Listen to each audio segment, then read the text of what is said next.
populist who leans to the right, or if he's or if it's rather the other way around. Yeah, it's a question that's tied to criticism Vance leveled against the former president years ago. WLWT News 5's Todd Dykes spent today reviewing Vance's congressional record to better understand where he now stands, Todd. Yeah, Chris and Cherie, J.D. Vance is a graduate of Yale Law School and the best-selling author of a book about his childhood in Middletown in Appalachia. He was sworn in as Ohio's junior senator last year. Since then, he sponsored nearly 36 bills targeting things like gender-affirming care for minors, mask mandates, and what the 39-year-old calls Obamacare for illegal aliens. 8 years ago, J.D. Vance said this about the man he's now trying to win the White House with. I don't know who I'm going to vote for. I'm definitely not going to vote for Trump because I think that he's projecting very complex problems onto simple villains.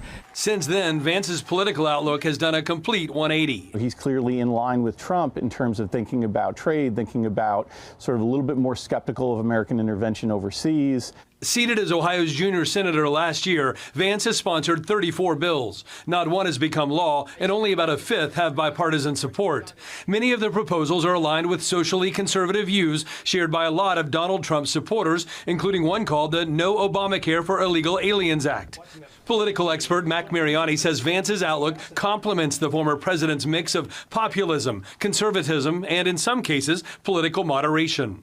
Who he appeals to are people who traditionally, many people who traditionally were not Republicans. One issue that's extremely serious for this visitor to Cincinnati, Denis Yaroslavsky, is America's support of Ukraine, which was invaded by Russia more than 2 years ago. Yaroslavsky commands an intelligence unit in Kharkiv.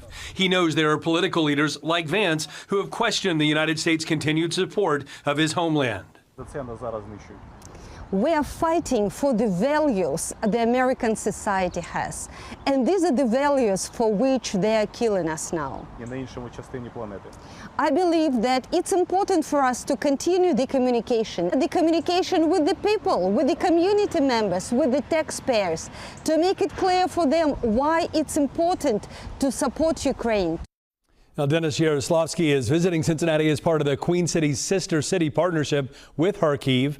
If the Trump-Vance ticket wins in November, Yaroslavsky hopes funding for Ukraine won't dry up. But as is the case with all things linked to politics, what will happen after the election remains to be seen. Todd Dykes, WLWT News 5. All right, Todd, thank you. Another